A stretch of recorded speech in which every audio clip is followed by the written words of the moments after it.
નાસ્તા માટે ગરમા ગરમ ક્રિસ્પી એવા બ્રેડ રોલ બનાવીશું. પરફેક્ટ રીતે પહેલી જ વારમાં બનશે.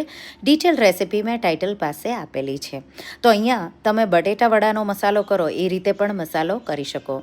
તો 4 બાફેલા બટેટાને મેં મેશ કરી લીધા. એમાં આદુ, મરચાં, આમચૂર પાવડર સાથે લાલ મરચું, હળદર, ધાણા જીરું, ગરમ મસાલો, ચાટ મસાલો પણ થોડો ઉમેર્યો, થોડું ગોળ અને ડુંગળી તમે ખાતા હોય તો ઉમેરવાની, કેપ્સિકમ, લીલા ધાણા ઉમેરી અને પછી આવા રોલ વાળી લઈશું. રોલ તૈયાર થઈ જાય એટલે આપણે બ્રેડ લઈ લઈશું. બ્રેડની કિનારીઓ કટ કરી લઈશું. તમે બ્રાઉન બ્રેડ પણ લઈ શકો. આ રીતે બ્રેડને પાણીમાં કે પછી છાશ પણ લઈ શકો. છાશમાં બહુ સારો એવો ટેસ્ટ આવે છે. તો પાણી કે છાશ ગમે તેમાં આપણે બોળી આ રીતે નીચોવી બ્રેડમાં વચ્ચે આ રીતે રોલ મૂકી અને પછી આ રીતે એને એકદમ સારી રીતે આપણે આ રીતે રોલ વાળી લઈશું અને એક પ્લેટમાં મૂકી દઈશું. તો બ્રેડ સોફ્ટ થઈ જશે એટલે એકદમ ઇઝીલી કવર થઈ જશે.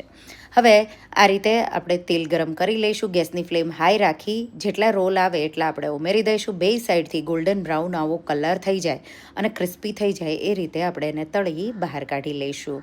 ગરમા ગરમ ટમાટો કેચઅપ કે આંબલીની ચટણી સાથે બહુ ટેસ્ટી એવા લાગે છે. તો રેસિપી ટ્રાય